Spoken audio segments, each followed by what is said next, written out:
Praise the lord. ప్రభువైన యేసుక్రీస్తు నామములో అందరికీ హృదయపూర్వక వందనాలు. దేవుడు మరి మనకు డిసెంబర్ నెలలోకి తీసుకొని వచ్చారు. ఇప్పటి వరకు ఆయన ఎంతో కృప చూపించారు. ఇక రానున్న రోజుల్లో మరింత కృప నిండుగా మెండుగా దేవుడు మన అందరి జీవితాల్లో, మన కుటుంబంలో ఉన్న వారందరి జీవితంలో దయచేస్తారని విశ్వసిస్తున్నాం. కాబట్టి మరి ఈ యొక్క నెలంతా గూడా డిసెంబర్ 25 వరకు గూడా మరి మనం క్రిస్మస్ సందేశాలని దేవుడు మనకివ్వాలని, మరి దేవుని యొక్క జన్మ రహస్యాల్ని మనం జ్ఞాపకం చేసుకుంటూ ఈ నెల మరి దేవుని యొక్క యేసుక్రీస్తు ప్రభువారి యొక్క జీవితం శైలి గురించి, జీవిత యొక్క విధానం గురించి, మరి ఆయన యొక్క జన్మ మర్మముల గురించి మరి మనం మాట్లాడుకుందాం. ధ్యానం చేసుకుందాం. మత్తయి సువార్త 1వ అధ్యాయం 21వ వచనం. ఆమె యొక్క కుమారుని కనును, తన ప్రజలను వారి పాపముల నుండి ఆయనే రక్షించును. గనుక ఆయనకు యేసు అని పేరు పెట్టబడును. ఇదిగో కన్యక గర్భవతి అయి కుమారుని కనును, ఆయనకు ఇమ్మానుయేల్ అని పేరు పెట్టుదురు. అయితే దేవుని యొక్క రాకడకు అంటే ముందే మరి కొంతమంది ప్రవక్తల ద్వారా దేవుడు మనకు కొన్ని వాగ్దానాలనిచ్చారు. ఆ వాగ్దానాల్లో మరి మనం ఇప్పుడు చూసుకున్నాం.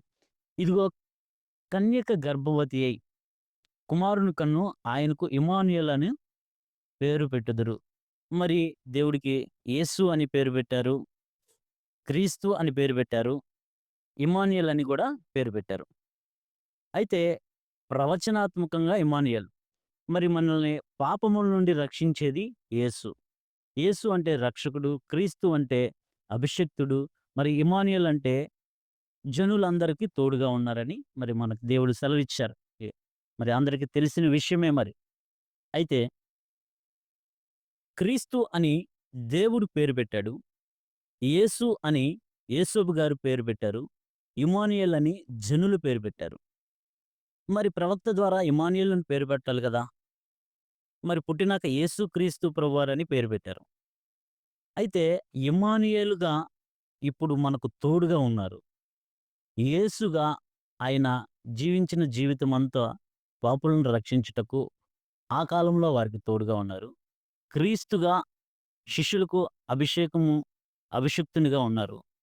మరి ఇంత మాత్రమే కాకుండా, యేసుగా మాత్రమే కాకుండా, క్రీస్తుగా మాత్రమే కాకుండా, ఇమ్మానుయేలుగా మాత్రమే కాకుండా, ఇమ్మానుయేల్ అంటే మనకు తోడు, యేసు అంటే రక్షకుడు, క్రీస్తు అంటే అభిషిక్తుడు. ఇంత మాత్రమే కాకుండా మనలో నివసించడానికి, మన హృదయమే ఆలయముగా చేసుకొని, మనలో నివసించడానికి ఆయన వచ్చారు. ఇది పాత నిబంధన భక్తులకి లేదు. మరి కొత్త నిబంధన భక్తులకి మనకి ఆ అవకాశాన్ని దేవుడిచ్చారు. ఎవరైతే మరి యేసు క్రీస్తు ప్రభువారు నిజ రక్షకుడుగా, ఆయన దేవుడుగా, శరీరధారిగా మరి వచ్చాడని ఎవరైతే విశ్వసిస్తున్నారో వారి పాపాలన్నీ క్షమించబడ్డాయి. మరి ఎవరైతే మాకు తోడుగా ఉంటారో అన్నారో వారందరికీ తోడుగా ఉంటారు. ఎవరైతే పరిశుద్ధంగా జీవిస్తారో, వాక్యానుసారంగా జీవిస్తారో, క్రీస్తును పోలి జీవిస్తారో వారి హృదయంలో దేవుడు నివాసముంచే గొప్ప భాగ్యాన్ని మనకు అనుగ్రహించారు. ఈ యొక్క కృప పాత నిబంధన భక్తులకు లేదు. కాబట్టి మన మనసులో, మన హృదయంలో దేవుడు నివసిస్తున్నారా లేదా? ఎవరి హృదయంలో దేవుడు నివసిస్తున్నారో, ఎవరి హృదయం దేవునికి ఆలయంగా ఉంటదో, వారి హృదయాలకి, వారికి నిజమైన క్రిస్మస్ ఆనందం వారి హృదయంలో వెల్లడవుతూ ఉంటది. వారి హృదయం ద్వారా దేవుడు అనేకుల్ని ఆకర్షించుకొని, అనేకుల్ని పరలోక రాజ్య వారసులుగా చేయడానికి, దేవుడు మన హృదయంలో నివసించడానికి దేవుడు వచ్చారు. అది నిజమైన క్రిస్మస్ ఆనందం. మరి మన హృదయంలో ఎవరున్నారు? మన హృదయంను ఎవరు ఏలుతున్నారు? ఎవరు ఏలుతున్నారు మన హృదయాన్ని? పాపం ఏలుతుందా? క్రీస్తు ఏలుతున్నాడా?